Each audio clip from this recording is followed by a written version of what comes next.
Olá, eu sou Jaque Richter, eu sou mestre em ensino de ciências exatas, professora de educação especial, atuando em sala de recursos multifuncionais, e essa é a parte cinco de uma série de vídeos que eu estou gravando, lendo na íntegra e comentando a partir do meu ponto de vista e do meu local de fala, o Nortear, que é o documento orientador para o atendimento dos estudantes com autismo, que foi publicado pelo Conselho Nacional de Educação, como anexo ao parecer 50 de 2023. Então, sem mais delongas, compartilhando tela para que a gente possa ir fazendo essa leitura conjunta. E, por favor, se eu fizer algum comentário, alguma coisa que você não gosta aí, que você discorda ou tem outro ponto de vista, puxa nos comentários e coloca. E, se por acaso você chegou aqui nesse vídeo, eu vou ler agora o capítulo 4, mas aqui no card eu vou colocar o vídeo anterior e você pode procurar lá na playlist da sala de recursos multifuncionais os outros vídeos, certo? Então, o capítulo 4 começa, o capítulo 4 trata especificamente do planejamento educacional voltado ao estudante com transtorno do espectro autista. Planejamento educacional voltado para o TEA. Vamos lá. Para melhor compreendermos as questões que envolvem o planejamento educacional voltado ao estudante com transtorno do espectro autista, se faz necessário considerar dois pontos presentes na legislação. Um, desenho universal. Dois, as adaptações razoáveis. Bora lá. A relação técnica entre os conceitos de desenho universal e adaptações razoáveis encontra-se descrita na Lei nº 13.146 de 2015, que é a Lei Brasileira de Inclusão. Primeiramente, temos no artigo 3º a descrição dos conceitos de desenho universal e de adaptações razoáveis. Então, artigo 3º. Para fins de aplicação dessa lei, considera-se inciso 2. Desenho universal. O que é, então, pela LBI, o desenho universal? Concepção de produtos, ambientes, programas e serviços a serem usados por todas as pessoas sem necessidade de adaptação ou de projeto específico, incluindo os recursos de tecnologias assistivas. Então, o desenho universal é uma concepção de produtos, de ambientes, de programas e serviços que possam ser usados por todas as pessoas. Que não precisa.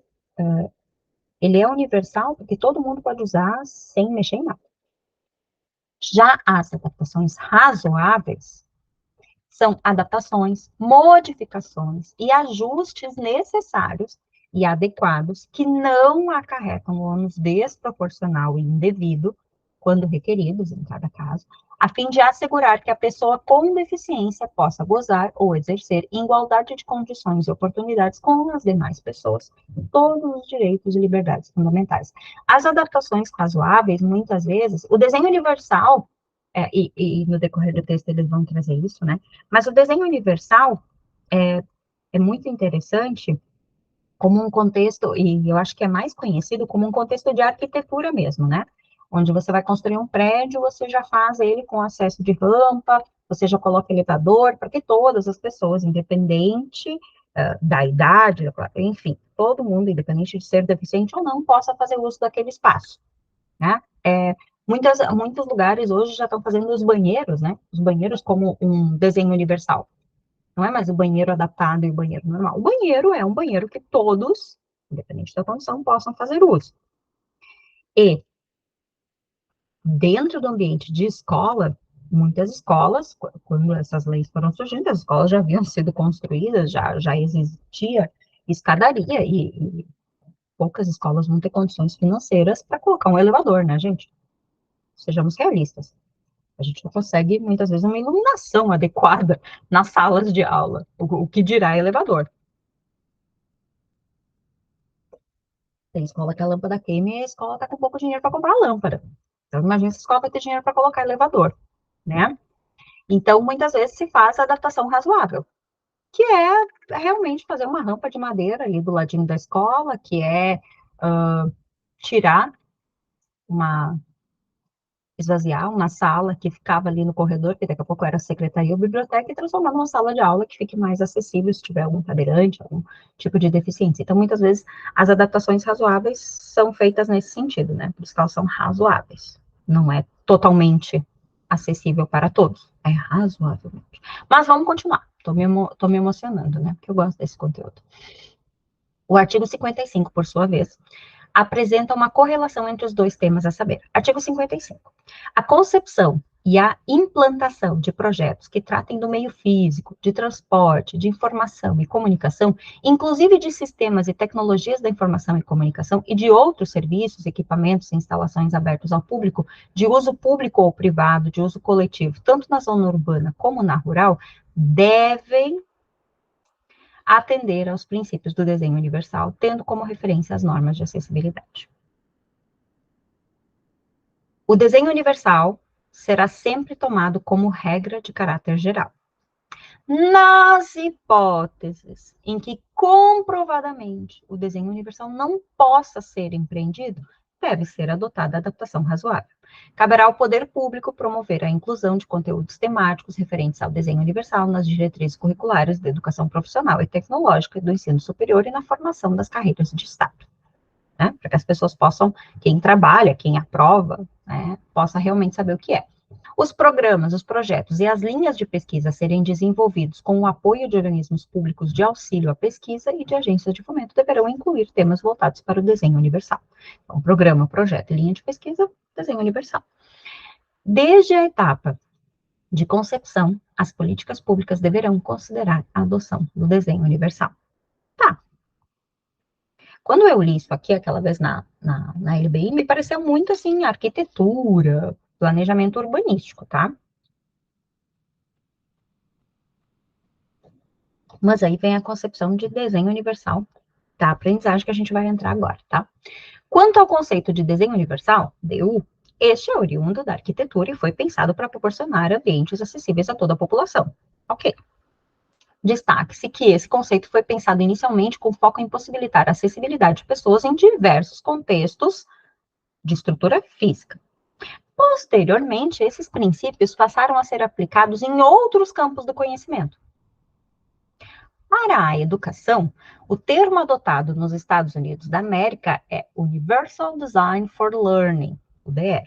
Neste relatório técnico, nortear, o termo foi adotado e traduzido como Desenho Universal da Aprendizagem, DUA, considerando esta ser a nomenclatura mais usualmente utilizada nos textos de referência consultados, sendo compreendido como um conjunto de princípios, estratégias e ações que visam tornar o ensino acessível e funcional a todas as pessoas. Dentro do DUA, teve ano passado, ano retrasado, eu sei que eu comecei um curso pela Universidade de Dourados, acho que foi de Dourados. Era um curso à distância, justamente sobre DUA, mas em função das enchentes e tudo que eles tiveram lá, o curso foi interrompido. Mas o que eu percebi na temática do curso, assim, nas poucas aulas que nós tivemos, né? Eles focaram muito no DUA no sentido, assim, acessibilidade em Libras, a acessibilidade na transcrição de imagens, né? Mas eu não vi, e eu esperava muito ver, e talvez eu tenha ido para lá com um pouco de ilusão, né? É isso, assim, a gente vai com um sonho. Eu pensava muito, e para mim, sempre que eu penso em DUA, eu penso muito nas inteligências múltiplas, eu penso muito no conceito assim, bom, se é para todo mundo aprender, tem gente que aprende vendo, tem gente que aprende ouvindo, tem gente que aprende... Sabe aquela questão da pirâmide, de como você aprende? Quando eu penso no DUA, eu penso assim, e aqui, e lá no curso, pelo menos, e eu vi um pouco disso aqui, aqui até se aproxima um pouco mais das inteligências múltiplas, mas lá no curso, eu vi, assim, que se voltava muito para essa questão da apresentação do conteúdo ser acessível a todos. E aqui já chega um pouquinho mais perto dessa ideia que eu tenho de como cada um aprende. Vamos lá. Para se efetivar o desenho universal da aprendizagem, DUA, há, então, 3 alicerces. Existem 3 alicerces, com base nos autores Mayer, Ross, Gordon, né? 1, fornecer múltiplos meios de engajamento. 2, fornecer múltiplos meios de representação. 3, fornecer múltiplos meios de ação e expressão para aprendizagem. Com vistas a operacionalizar esse modelo, cada princípio do DUA é dividido em 9 diretrizes. 12 ao todo, então, né? Que, por sua vez, contemplam 31 recomendações e práticas empiricamente validadas. Nesse sentido, Zerbato e Mendes, de 2010, não é novo, definem: a proposta de ensino baseada no DUA visa o planejamento do ensino e acesso ao conhecimento para todos os estudantes. Não estamos mais falando só em autistas, tá? Todos. Ela considera as especificidades individuais do aprendizado, pressupõe que todos os indivíduos são diferentes e possuem ritmos e estilos variados para aprender. A abordagem fornece um referencial para professores e outros profissionais especializados na elaboração de práticas e estratégias que foquem na acessibilidade, tanto em termos físicos, né, que daí realmente eu estou falando da apresentação física, quanto em termos de serviço, na busca de caminhos educacionais para o aprendizado sem barreiras. E continuou.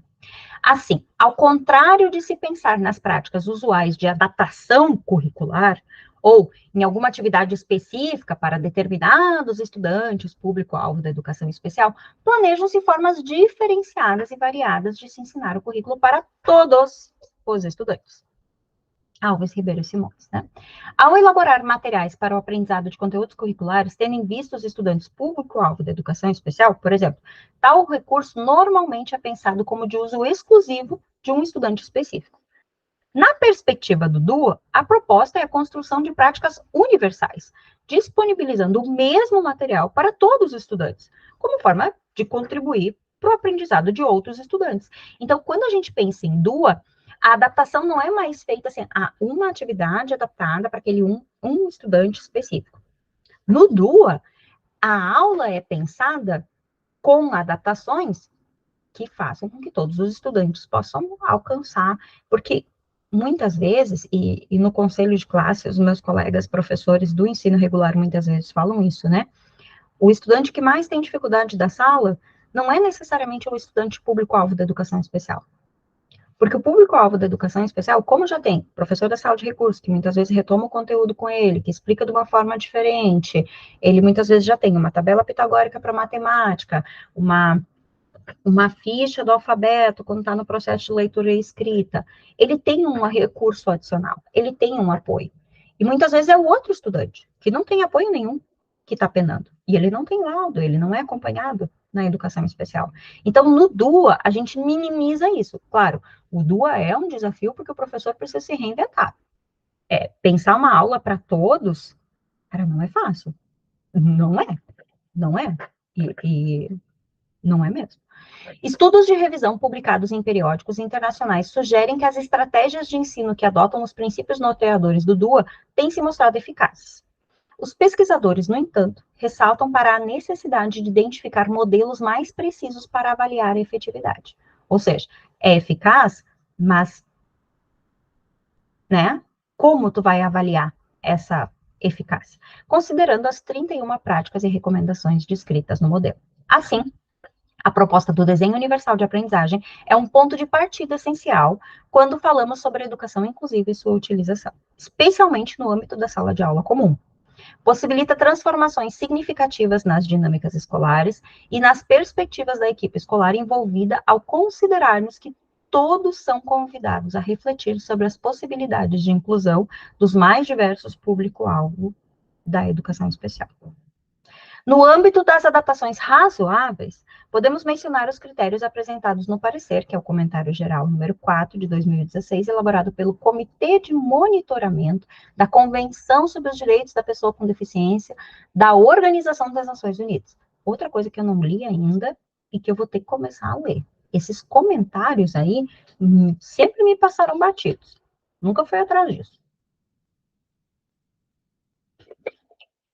Que detalha os requisitos para que o direito à educação inclusiva, garantido no artigo 24 da Convenção sobre os Direitos da Pessoa, né, seja aplicado em todos os países. Então, vamos lá. Assim, segundo o comentário, dentre as principais características da educação inclusiva, temos abordagem pessoal integrada. Reconhecer a capacidade de cada pessoa de aprender e estabelecer expectativas elevadas para todos os estudantes, incluindo os que têm deficiência. O ensino inclusivo oferece currículos flexíveis, métodos de ensino e aprendizagem adaptados aos diferentes pontos fortes, necessidades e estilos de aprendizagem de cada estudante. Esta abordagem requer a prestação de apoio, adaptações razoáveis e intervenção precoce para que todos os estudantes possam desenvolver todo o seu potencial. O planejamento das atividades pedagógicas deve ser mais focado nas habilidades e aspirações do estudante do que no conteúdo. Pense, o planejamento das atividades pedagógicas deve ser mais focado nas habilidades e aspirações do estudante do que no conteúdo. A abordagem pessoal integrada tem como objetivo acabar com a segregação no espaço educativo através da garantia de educação inclusiva em sala de aula, num ambiente de aprendizagem acessível e com o apoio apropriado. O sistema educacional deve garantir ao estudante uma resposta personalizada, ao invés de esperar que o estudante se encaixe no sistema.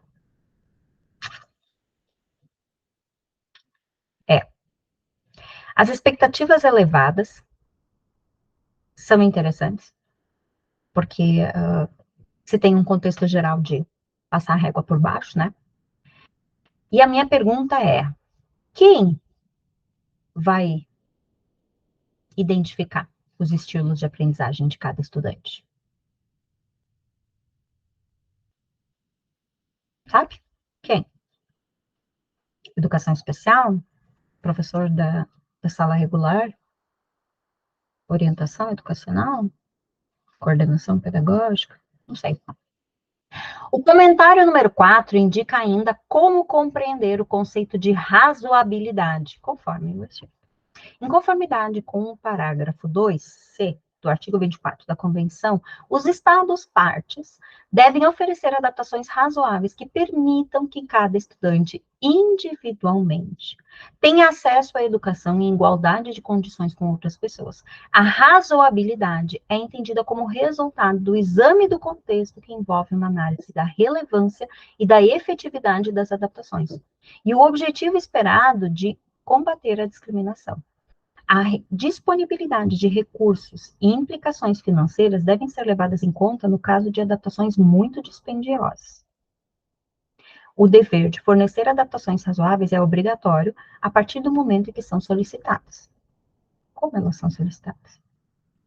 Políticas de adaptação razoável devem ser adotadas nas instituições de educação na esfera nacional e local e em todos os níveis de educação.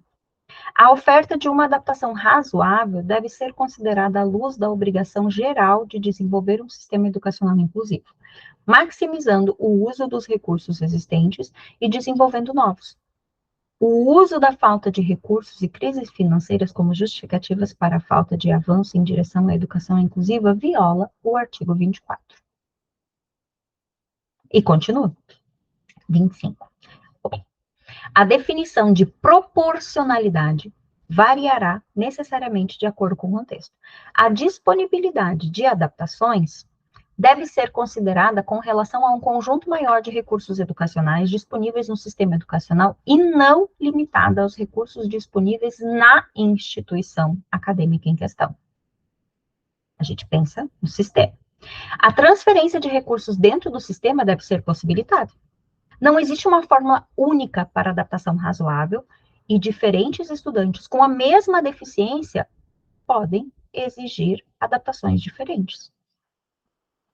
Isso aqui é mágico, né? Porque é verdade. As adaptações podem incluir a alteração da localização de uma sala de aula, que é o exemplo que eu dei antes, né? Fornecer diferentes formas de comunicação na classe, ampliar impressões, materiais ou conteúdos em sinais, ou oferecer material em um formato alternativo. Oferecer aos estudantes alguém que tome notas, ou um intérprete de língua de sinais, ou outra língua, ou ainda permitir que os estudantes usem tecnologia assistiva para situações de aprendizagem e avaliação. A oferta de adaptações não materiais, tais como dar mais tempo a um estudante, reduzir os níveis de ruído no ambiente, para aqueles que têm sensibilidade à sobrecarga sensorial, usar métodos de avaliação alternativos, ou substituir um elemento do currículo por um elemento alternativo, também devem ser considerados. Sabe que essa parte aqui, substituir um elemento do currículo por um elemento alternativo, penso que poderia estar um pouquinho mais explicado. O que é um elemento do currículo? É um conteúdo? É uma disciplina? Entende? A sobrecarga sensorial. Gente, eu não sei nas escolas de vocês, mas as que eu trabalho, nós ainda temos o sinal sonoro, né, para troca de professor, né? E uma situação assim, né? Eu atendo uma menina da pré-escola, ela não frequenta a nossa escola ainda, ela estuda numa instituição de educação infantil que fica próxima ali à nossa escola, e a família traz ela na sala de recursos ali na educação básica, porque a educação infantil hoje, na minha rede, ainda não tem atendimento educacional especializado nas instituições, né? Então, alguns casos mais sérios são encaminhados para a sala de recursos na EMF. E o meu primeiro trabalho com essa menina foi conseguir trabalhar com justamente essa sobrecarga sensorial dela, porque ela desorganizava muito, é uma menina autista, tá? Ela desorganizava muito com o sinal, com aquele alarme sonoro que ficava tocando. E eu tô dentro de escola há anos, né? Sou professora há muito tempo. E o sinal sonoro, eu nunca pensei como algo ruim, até porque nas empresas tem sinal sonoro, né? Eu acabo voltando muito para Foucault e a domesticação de corpos, né? A gente treina eles para a empresa. E nas empresas o ruído é sonoro, então a gente meio que desensibiliza eles, assim, nesse sentido de se acostumar com aquele sinal sonoro para nos organizar. Mas cada vez mais eu tenho pensado de como esse sinal sonoro pode ser, sim, uma sobrecarga sensorial. Não só para os alunos autistas, tá? Não só para eles. É, para nós também. Como a escola é barulhenta. Como nossas instituições de ensino são locais barulhentos. Prova disso é que nós construímos os prédios para que o recreio fique normalmente ali no meio das salas, né? Então, muitas vezes, quando a escola é muito grande, tem muitos alunos, alguns estudantes estão em aula, outros estão loqueando ali no recreio. Sabe? É uma sobrecarga sensorial do início ao fim, assim, né? Fora aquelas escolas que são pintadas, coloridas, assim, com aquelas cores berrantes. Eu não sei quem disse que escola tem que ser um lugar colorido, que tem que ser berrante.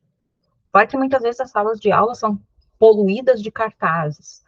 Então, se a gente parar para pensar, muitas vezes o ambiente da escola é uma agressão sensorial da porta de entrada até a saída, né? Isso aqui a gente precisa repensar. Mas, vamos embora. Tô viajando, né? Tô papuda hoje. Ademais, é necessário mencionar que o decreto número 7.611 de 2011, que dispõe sobre a educação especial, o atendimento educacional especializado e dá outras providências, também prevê as adaptações razoáveis com foco nas individualidades como uma diretriz da promoção da inclusão. Se não, vejamos. Artigo 1º. O dever do Estado com a educação das pessoas, público-alvo da educação especial, será efetivado de acordo com as seguintes diretrizes. Garantia de ensino fundamental gratuito e compulsório, asseguradas adaptações razoáveis de acordo com as necessidades individuais. Oferta de apoio necessário no âmbito do sistema educacional geral, com vistas a facilitar sua efetiva educação. O apoio necessário a gente normalmente lê como o profissional de apoio, né? Aqui o acompanhante. Adoção de medidas de apoio individualizadas e efetivas em ambientes que maximizem o desenvolvimento acadêmico e social, de acordo com a meta de inclusão plena. Eu gosto do ponto de que aqui se colocou o acadêmico na frente do social, porque muitas vezes, quando o estudante está com dificuldade de aprendizagem, quando o estudante não está acompanhando as habilidades cognitivas propostas, muitas vezes se fala no sentido, não, mas pelo menos ele está socializando. Então, aqui eu tenho o acadêmico primeiro, social depois. Sabe? Não sei. É de pensar, porque em vários outros pontos do documento, o social está antes do acadêmico. A aprendizagem, normalmente, é o último ponto. Para além dos temas abordados até aqui, é necessário também discorrer sobre dois instrumentos muito comuns, muito comuns, no âmbito educacional e que podem, foi cínica, tá? E que podem se comunicar tanto no planejamento, voltado ao desenho universal, quanto na perspectiva das adaptações razoáveis. O PAE e o PEI. Voltaram! Olha só, o plano de atendimento educacional especializado, PAE, encontra-se previsto no decreto número 7.611 de 2011 e na resolução número 4 de 2009 do Conselho Nacional de Educação e prevê a definição das necessidades, recursos e atividades a serem desenvolvidas no âmbito das salas de recursos multifuncionais ou em centros de atendimento educacional especializado da rede pública ou de instituições comunitárias, confessionais ou filantrópicas sem fins lucrativos. Continuemos. Vai falar mais. Aqui está ele. Chegou. Chegou o momento que eu tanto queria, né? Para mim, esse momento é o ápice da minha leitura aqui nessa série de vídeos. Bora lá. O planejamento educacional individualizado, PEI, tem sido descrito em diversos artigos científicos, assim como no comentário geral número 4 de 2016, elaborado pelo Comitê de Monitoramento da Convenção sobre os Direitos da Pessoa com Deficiência. Repito que eu não li esse comentário, tá? Como instrumento que organiza o plano educacional do estudante, com todas as adaptações razoáveis que se façam necessárias em termos e medidas de apoio individualizadas e efetivas, que em ambientes que maximizem o desenvolvimento acadêmico. Conforme disposto no artigo 1º do decreto número 7.611. A utilização do PEI se dá por todos os ambientes da escola. Neste documento, abordaremos as possibilidades previstas em ambos os instrumentos, considerando sua relevância no processo de inclusão do estudante com transtorno do espectro autista. Ai, chegou o momento que eu tanto queria. Bora lá. Então tá. Vamos começar na 4.1.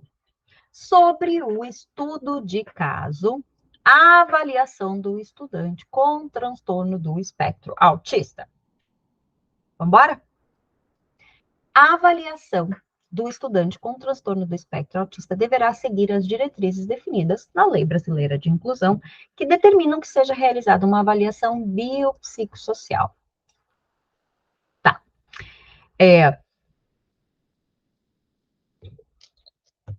Desde que eu escrevi minha dissertação, eu estou esperando para descobrir o que é uma avaliação biopsicossocial, tá?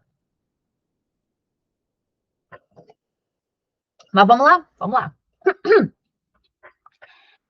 A ser realizada por equipe multiprofissional e interdisciplinar. O decreto número 11.487 de 2023 institui o grupo de trabalho sobre a avaliação biopsicossocial unificada da deficiência no âmbito do Ministério dos Direitos Humanos e da Cidadania. Por definição, a avaliação biopsicossocial tem como objetivo verificar e avaliar os direitos das pessoas com deficiência, de forma a identificar individualmente de que modo ela desabilita ou prejudica a autonomia plena na vida cotidiana e profissional. O que acontece, tá? Explicando. A Lei Brasileira de Inclusão traz os aspectos que garantem os benefícios financeiros que as pessoas com deficiência, que são descritas lá na lei, têm direito a receber. E como será feita essa avaliação? A avaliação é indicada lá na Lei Brasileira de Inclusão como uma avaliação biopsicossocial que tem que ser feita por equipe multidisciplinar, interdisciplinar e tal. E lá se coloca que vai ter uma lei específica sobre, tá? Os aspectos dessa avaliação vão definir se esta pessoa tem direito a receber o benefício financeiro, né, ou não. Então, ali entra na seara de avaliar deficiências, tá? Então, aqui fica um ponto que, para nós da escola, às vezes, parece um pouco fora, mas para as famílias essa parte é muito importante, tá? O mencionado grupo de trabalho tem como meta subsidiar a elaboração da proposta da avaliação biopsicossocial unificada da deficiência, propor os processos de implantação e de implementação da avaliação biopsicossocial unificada da deficiência perante a União, Estado, Distrito Federal e municípios, e avaliar e formalizar o índice de funcionabilidade brasileiro unificado. Esse índice é que é o que coloca, né, por exemplo, assim, hoje muitas pessoas têm, a partir de tantos decibéis é baixa audição, né? Aí tantos é surdo. Então, isso, tá? A previsão de trabalho é de 360 dias, podendo ser prorrogado por igual período. Ademais, até que haja regulamentação da avaliação biopsicossocial, entendemos pela aplicabilidade da previsão do artigo 28 da LBI, que prevê o estudo de caso como mecanismo de garantia do direito à educação e dever do poder público, como podemos ver a seguir. Então, enquanto nós não temos uma avaliação biopsicossocial, nós seguimos com o que está posto em lei até então, que é o estudo de caso. Incumbe ao poder público assegurar, criar, desenvolver, implementar, incentivar, acompanhar e avaliar. O poder público. Planejamento de estudo de caso, de elaboração de plano de atendimento educacional especializado, de organização de recursos e serviços de acessibilidade e de disponibilização e usabilidade pedagógica de recursos de tecnologia assistiva. Ok? Vamos lá. Assim, o processo de estudo de caso, avaliação, é um passo essencial na garantia de direitos do educando com transtorno do espectro autista. Observem que aqui ele coloca estudo de caso barra avaliação. Ele no sentido este documento, tá? Eu acho isso importante porque nem todo mundo entende o estudo de caso como um processo de avaliação. Porque o termo estudo de caso é um termo que vem da pesquisa, né? Para quem escreveu o TCC, para quem escreveu o artigo, o estudo de caso é uma forma de pesquisa. Então, dentro da área médica, da área clínica, a gente pensa o estudo de caso como resultado da pesquisa que foi feita ali acerca desta pessoa, né? Então, eu gosto quando eles colocam esse barra avaliação, acho importante. Vamos lá. Segundo Marçal e Lacerda, o primeiro passo no processo de inclusão é a avaliação. Eu não consigo descrever o quanto eu amo ler isso, tá? Do ponto de vista legal, a Lei Brasileira de Educação, LBI, e aqui nós temos um problema, né? Prevê a educação inclusiva em todos os níveis de aprendizado, ao longo de toda a vida, de forma a alcançar o máximo desenvolvimento possível de seus talentos e suas habilidades físicas, sensoriais, intelectuais e sociais, segundo suas características, interesses e necessidades de aprendizagem. Assim, para o processo de avaliação, devem ser considerados tais talentos e habilidades. Então, teoricamente, para avaliar, você precisa levar em conta tudo aquilo. Nesse sentido, e considerando os critérios acima elucidados, sugerimos que o estudo de caso, a avaliação do estudante do transtorno do espectro autista, que deve orientar tanto, percebam que esta avaliação orienta o PEI e o PAE, mas vamos lá, que deve orientar tanto a construção do plano educacional individualizado, quanto do plano do atendimento educacional especializado, deve basear-se em 3 fontes. Então, para fazer o plano, para ter o estudo de caso, para ter uma avaliação, eu preciso ter 3 fontes básicas que vão trazer informações, né? Fonte 1, o relato dos pais ou responsáveis. Anamnese, entrevista, gostaria que eles tivessem especificado mais, mas vamos embora. O relato da própria pessoa com transtorno do espectro autista, sempre que possível. E aí aqui vem um ponto que eu sempre digo assim, esse documento muitas vezes faz com que eu repense o que eu estou fazendo, né? Em reunião específica e documentada sobre o tema, dando assim cumprimento ao disposto no artigo 28 da Lei Brasileira de Inclusão. Eu sempre penso que tem os dois lados, né?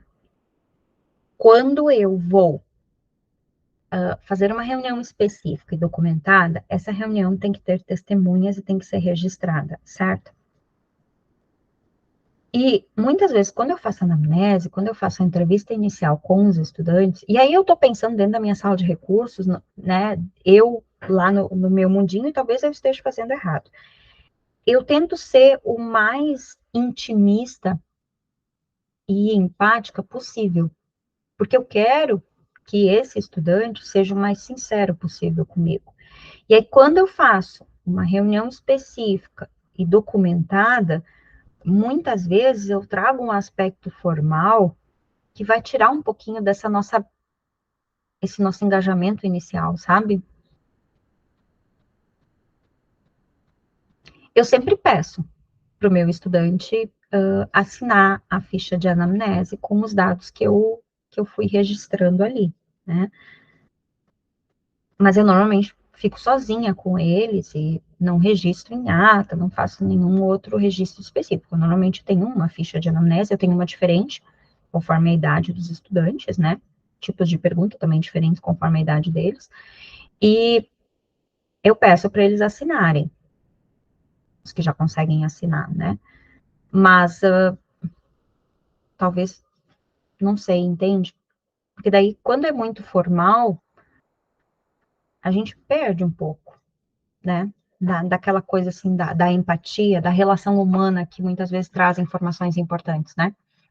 A implementação de um protocolo instrumento cientificamente validado, aplicado ao menos uma vez por ano, que pode variar de ano a ano para acompanhar as novas evidências científicas e o próprio crescimento e desenvolvimento do estudante, complementado por quaisquer outras avaliações que sejam necessárias para o atendimento. Eu vou pintar, tá? Protocolo ou instrumento cientificamente validado. A gente está falando aqui, vamos voltar, das três fontes que vão ajudar na elaboração, na construção, né, do P e do PAE, certo? E aí eu preciso ter um protocolo, um instrumento cientificamente validado. Via de regra, a maior parte dos protocolos e instrumentos cientificamente validados são pagos. Nem todos são de uso aberto para qualquer profissional. Alguns são, outros não, né? E aí, o que que ele está falando aqui? Ele está falando de portage? Ele está falando, entende? Quando eu estou falando da aplicação de instrumentos, eu não, né? Quando o nortear traz a aplicação de instrumentos cientificamente validados, ele está dizendo que alguém nesta escola, ou algum dos profissionais da equipe multiprofissional que atende a esse estudante, precisa trazer evidências científicas, precisa fazer testes. E aqui, cientificamente validado, são instrumentos científicos. Não é a fichinha que o professor elaborou. Não é a provinha da sala de ensino regular. E aí eu pergunto, as nossas redes de ensino têm isso? Quem vai adquirir esses instrumentos? O professor da sala de recursos vai pagar do bolsinho dele? Porque até então, nós tivemos muitas normativas e muitos documentos que falavam muito sobre observação empírica, né? Olhar.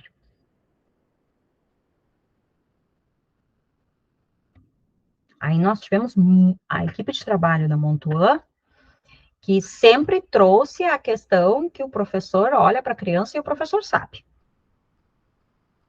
E agora eu tenho um documento orientador, não é lei, não, né? É um documento orientador ainda, que está trazendo a necessidade de um protocolo.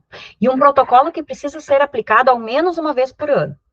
E aí, Jaqueline Richter, e agora eu estou trazendo uma visão muito minha, eu sou cabalmente, especificamente a favor disso. Sei que muitos colegas da educação especial vão surtar comigo com o que eu estou dizendo, mas quando eu tenho uma tabela de pontuação do meu teste, do protocolo, de um instrumento científico que eu usei para avaliar esse estudante, a primeira aplicação vai me dizer quem, como, quando? Não. Normalmente a primeira aplicação vai me dar a gente chama, né? Um índice inicial. Mas no final do ano, ou no ano seguinte, quando eu reavaliar ele com o mesmo instrumento, aí sim, eu vou avaliar o meu trabalho. Eu vou avaliar o meu PEI, o meu PAE. Porque enquanto eu pegar a criança e fizer toda vez uma avaliação com um instrumento diferente, eu não estou avaliando o meu trabalho, eu não estou avaliando o crescimento dessa criança, eu estou avaliando como ela está naquele momento. Eu avaliei como ela estava naquele momento, como ela estava naquele momento, naquele momento, naquele momento. Mas eu não estabeleci relação nenhuma entre os três momentos. É uma avaliação estanque. Ela não é construtiva. Ela não é sequenciada. Mas, como eu disse, meu ponto de vista. Vou ler de novo todo o parágrafo, porque eu falei horrores e talvez a gente se perdeu na leitura, né? Neste sentido, e considerando os critérios acima elucidados, sugerimos que o estudo de caso, avaliação do estudante com transtorno do espectro autista, que deve orientar tanto a construção do PEI quanto o plano de atendimento educacional especializado, deve se basear em três formas: o relato dos pais ou responsáveis, o relato da própria pessoa com transtorno do espectro autista, sempre que possível, em reunião específica, documentada sobre o tema, dando assim cumprimento ao disposto no artigo 28 da Lei Brasileira de Inclusão, e 3. A implementação de um protocolo, um instrumento cientificamente validado, aplicado ao menos uma vez por ano, que pode variar de ano a ano para acompanhar as novas evidências científicas e o próprio crescimento e desenvolvimento do estudante, complementado por quaisquer outras avaliações que sejam necessárias para o atendimento das necessidades individuais do aluno. Posso emoldurar? Posso colocar num quadro e reiniciar minha vida? Posso assumir concurso de novo e começar do zero? Porque eu não tenho relato de todos os pais dos meus alunos. Tem pai que até hoje nunca botou os pés na minha sala. Tem pais que até hoje eu não consegui chamar, por causa da minha carga horária também, e por causa do horário de trabalho deles, né? Eu tenho estudantes que eu não fiz avaliação inicial, que eu não fiz essa entrevista inicial, e eu não sei se aqui, quando ele fala do o relato da própria pessoa, se isso é realmente uma anamnese, se isso é uma entrevista inicial, para mim fica um pouco confusa. Como eu disse, eu vou ter que ler de novo o artigo 28. E eu não tenho nenhum protocolo, um instrumento cientificamente validado na minha sala de recursos, institucionalizado na rede, tá? Eu uso, às vezes, os que eu comprei, porque eu sou neuropsicopedagoga formada, mas eu não estou num cargo de neuropsicopedagoga. Mas eu uso, às vezes, para sanar minhas dúvidas e para que eu saiba o que eu vou colocar no plano do estudante, tá? Mas eu muitas vezes aplico e trago embora para casa, porque eu comprei o protocolo. Eu comprei a ficha de aplicação.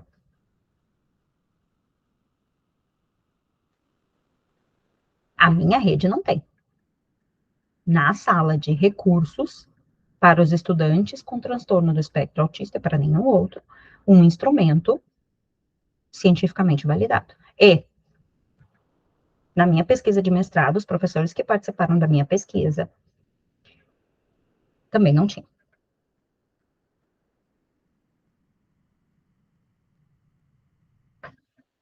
Então, eu acho que nós precisamos pensar nas redes de ensino aqui. E esse é um dos motivos que eu gosto desse instrumento, porque eu sou a favor de avaliação cientificamente validada com instrumentos. Não achismo. Eu tenho pavor de escrever um relatório de um estudante baseado em achismo. Eu tenho crises, né? Na avaliação, não podem ser ouvidas também as barreiras. A gente não pode esquecer, né, que devem ser avaliadas. A gente precisa identificar nessa avaliação quais são as barreiras. E aí, eu gosto muito dessa parte, onde eles definem as barreiras com exemplos. tá? Muito bom, muito bom.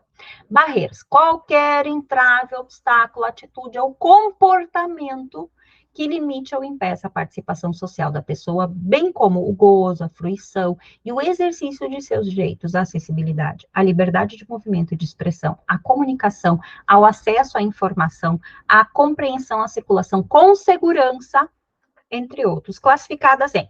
Então, quais tipos de barreiras nós temos? Barreiras urbanísticas. Essas são, né?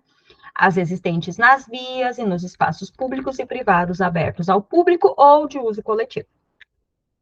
Barreiras arquitetônicas.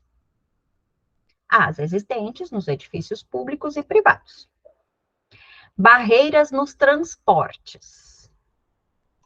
As existentes nos sistemas e meios de transportes. Barreiras nas comunicações e na informação. Qualquer entrave, obstáculo, atitude ou comportamento que dificulte ou impossibilite a expressão ou o recebimento de mensagens e de informações por intermédio dos sistemas de comunicação e de tecnologia da informação. E até aqui é fácil de colocar, né, no plano. É fácil de descrever. Se o estudante tem, né, se algumas dessas barreiras se apresentam para ele. O problema está aqui. O problema está aqui. Na minha concepção. Como eu disse, eu estou lendo e discutindo com base no meu ponto de vista, tá?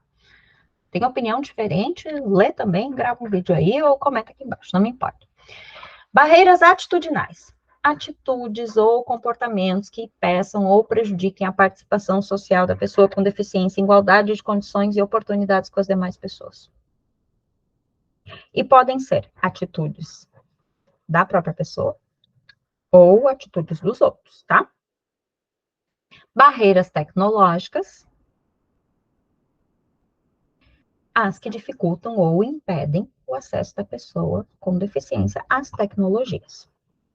Acho que também é tranquilo de conseguir especificar no documento. Eu acho que as barreiras atitudinais são as mais difíceis, assim, de descrever no documento, né? Quaisquer outros documentos avaliativos sobre o estudante, a opinião de outros especialistas com histórico de atendimento, ao mesmo tempo, também devem ser considerados.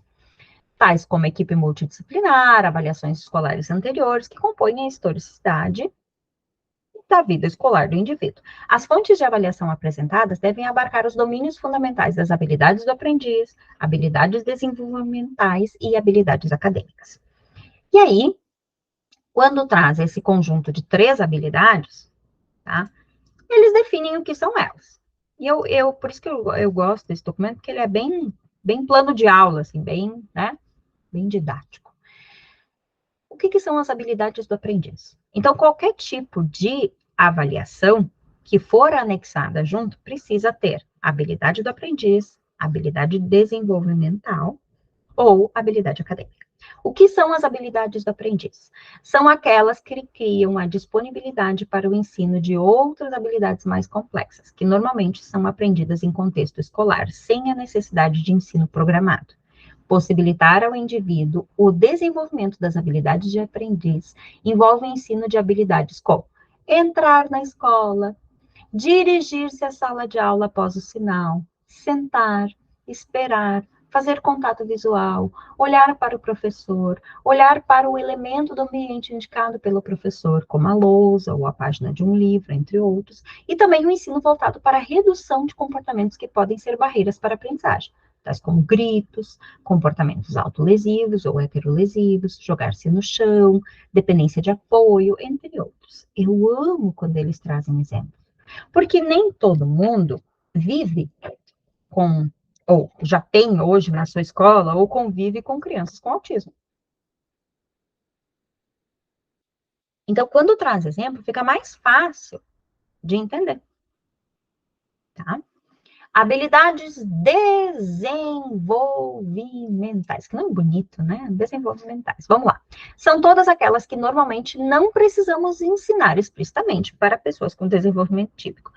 mas que podem não ter sido desenvolvidas em pessoas com transtornos do neurodesenvolvimento sem um planejamento ensino específico e que, portanto, devem ser explicitamente ensinadas por serem imprescindíveis para a aprendizagem acadêmica e para o pleno desenvolvimento individual dos estudantes, tais como comportamento verbal, que pode ocorrer por meio da fala, da entrega de cartões ou sinais, assim como a compreensão da fala do outro, o rastreio visual, o escaneamento visual e especialmente as habilidades sociais, tal como os comportamentos de pedir para participar de brincadeira compartilhada, iniciar e manter conversação, entre muitos outros. Precisa ser ensinado, principalmente no que tange o autismo, né? As habilidades acadêmicas, aí sim a gente chegou no contexto da educação mesmo, né? Que a gente está acostumado. São aquelas descritas no currículo do sistema de ensino, englobando as previstas na Base Nacional Comum Curricular, mas que podem passar por adaptações razoáveis de várias formas, tal como simplificadas ou desmembradas em habilidades mais progressivas. Muitas vezes a gente faz isso, né? Nos planos de adaptação, a gente vai conversar com o professor e o professor diz, bom, ele não vai conseguir calcular uma fração. E aí, o que a gente coloca? A gente desmembra. Em vez de colocar calcular uma fração, a gente coloca lá, nas habilidades que a gente espera alcançar com esse estudante. Identificar uma fração. E às vezes, quando o estudante tem muita dificuldade, ele vai identificar uma fração por meio de desenhos. Ele vai estabelecer relação entre desenhos de frações e frações com algarismos, com números, entende? Então, muitas vezes, esse desmembrar, eu acho que essas habilidades acadêmicas é o que a gente mais faz na escola hoje. As outras é que muitas vezes nos passam batidas, porque acabam vindo muito de um contexto clínico, e nós na escola, por muitos anos, nós negamos esse viés de visão clínica, não do atendimento clínico. Escola é pedagógica, não é clínica.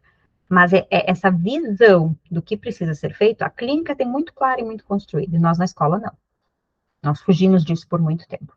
Neste sentido, compete aos sistemas educacionais, ao promoverem o estudo de caso, a avaliação do educando com transtorno do espectro autista, considerar o processo educativo ao longo da vida, que tenha por objetivo alcançar o máximo desenvolvimento possível dos talentos e habilidades física, sensorial, intelectual e social, segundo suas características, interesses e necessidades de aprendizagem, conforme o artigo 27 da Lei Brasileira de Inclusão.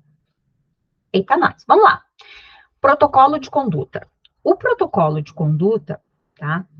Aqui, SUP tem 4.2, tá? Eu vou deixar em vermelho, porque eu, Jaqueline Richter, professora de educação especial, professora há mais de 15 anos aí, nunca fiz um protocolo de conduta. Tá? Não fiz. Amei ler isso aqui, me desacomodou, me incomodou, mas nós precisamos mudar, nós precisamos evoluir. E eu acho que esse é um primeiro passo. E eu gostei da forma como eles explicaram. Também compõe tanto o plano de atendimento educacional especializado, quanto o plano educacional individualizado, o protocolo de conduta do estudante, que contém as informações fundamentais sobre o aluno, como suas habilidades para interagir com pessoas, do que ele gosta ou não, como se comunica, suas dificuldades e os eventuais gatilhos para crises, estratégias de como lidar com comportamentos desafiadores e procedimentos apropriados a seu caso, quando apresentar crises heterolesivas ou autolesivas. Este protocolo também deve mencionar se o estudante toma medicações, informações nutricionais como alergias ou intolerâncias, entre outras observações pertinentes. Dessa forma, o protocolo de conduta é fundamental para que a comunidade escolar se comporte de maneira consistente para com o estudante atendido, assim como para a garantia de sua integridade e dignidade, reduzindo a probabilidade de risco para o indivíduo e as probabilidades de constrangimento, como eventualmente não se compreender como ele pede para ir ao banheiro ou água, por exemplo. Este tipo de documento, e eu vou pintar essa parte, porque isso aqui é fundamental. Este tipo de documento é usualmente feito pela própria família e entregue às escolas, transferindo responsabilidades do Estado às famílias e excluindo de suas vantagens aqueles que não o realizam, por falta de informação ou de recursos. Gente, eu nunca recebi um protocolo de conduta de um estudante meu, de nenhuma família. Eu nunca fiz um protocolo de conduta com este nome, tá? Muitas vezes, quando eu faço o plano do meu estudante, e eu não vou usar nomes para mim não me confundir, porque nós usávamos outros nomes, tá? A guerra dos nomes da educação especial, dos documentinhos, né? Eu colocava de escrito lá algumas questões ali. E nós colocamos normalmente como acessibilidade, medicação, nós colocávamos essas questões. Mas eu não fiz um documento específico a respeito disso. E agora, assim, ó, é, pasmem, tá? Mas cansou e cansa de acontecer, de chegar matrícula nova na escola e a família não informar que é um estudante público-alvo da educação especial. Eu, ano passado, descobri que nós tínhamos um estudante público-alvo da educação especial, quando os professores no conselho de classe começaram a questionar se não era meu estudante, porque tinha muita dificuldade e tal, e nós fomos atrás, ligamos para a saúde, né, aquela história, a gente faz intersetorialidade aí. E o estudante tinha laudo, era público-alvo da educação especial, e a família não informou na matrícula. Então, eu acho que as famílias também precisam ser um pouquinho mais cobradas sobre a negligência. Quando eu descubro, no decorrer do ano letivo, que um estudante é público-alvo da educação especial e quem fez a matrícula não informou, como que nós, como escola, podemos ser, né, questionados? A escola tem todos os deveres, a família só tem os direitos. Entende? Eu não consigo que as famílias organizem um horário para ir falar comigo, para mim fazer uma entrevista inicial de anamnese, para mim conhecer a criança antes de começar a atender a criança. Na rede pública, muitas vezes, a criança vai sozinha para a escola, vai sozinha para casa, a gente não vê a família. Eles vão buscar boletim. E não tem nenhuma lei que obriga a família a ir na escola. Ou que gere algum tipo de transtorno para a família se eles não forem. A frequência diz que a criança tem que estar na escola, não a família. Entende? Reuniões de pais. Eu sempre brinco, reunião de pais, a gente deveria fazer um café da tarde, sentar e tricotar e falar como aquelas crianças são maravilhosas, porque só vai pai de filho bom. Dificilmente na reunião de pais a gente vê famílias problemáticas ou a família que a gente realmente queria ver lá para a gente poder dar um sacode. A escola fica de mãos atadas. E aqui ele está dando a entender que o Estado falta, que o Estado erra, no sentido de não criar, não fazer o protocolo de conduta do estudante. E quem orientou as escolas a respeito disso? Nós não somos clínica, nós somos pedagógico. Entende?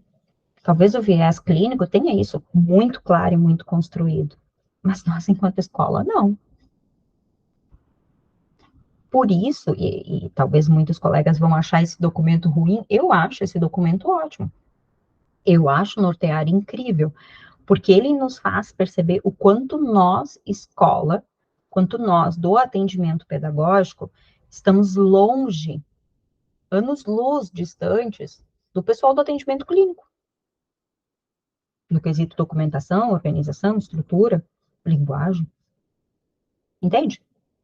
De novo, o protocolo de conduta do estudante é usualmente feito pela própria família e entregue às escolas, transferindo responsabilidades do Estado às famílias e excluindo de suas vantagens aqueles que não o realizam, por falta de informação ou de recurso. Bom, então na minha rede todos foram excluídos das vantagens, né? O protocolo de conduta não é feito. Por isso, recomendamos que este protocolo seja um critério essencial no processo de planejamento. Recomendamos. Critério essencial no processo de planejamento educacional do estudante com transtorno do espectro autista, garantindo, com segurança, seu direito à autonomia e ao pleno desenvolvimento no ambiente escolar. Critério essencial. Um protocolo de conduta. Feito pela escola. Mas veja, não tem um exemplo. Não tem uma descrição do que é. Em todos os trechos tem lei e tem autor, tá? Protocolo de conduta, item 4.2 é isso aqui. Não tem autor, não tem lei, e aqui é uma recomendação. Mas eu fiquei me perguntando, entende? Eu, enquanto professor de educação especial, que tento fazer o melhor pelos meus estudantes, por que eu não recebo? Os pais também não sabem? Porque eu nunca recebi um protocolo de conduta. Eu tenho alunos que vão em atendimento da rede privada, que vão em clínica, sabe? Será algo tão novo? Acho que nós precisamos estudar um pouco mais sobre protocolo de condutas, tá? Nós todos. Vou para o 4.3, porque ainda é dentro deste aqui, e ele fala, agora começa a parte realmente dos documentos. Deixa eu ver em quanto que eu tô. Ou para. Não, vamos lá. 4.3. Não, vou fazer um vídeo só do 4.3?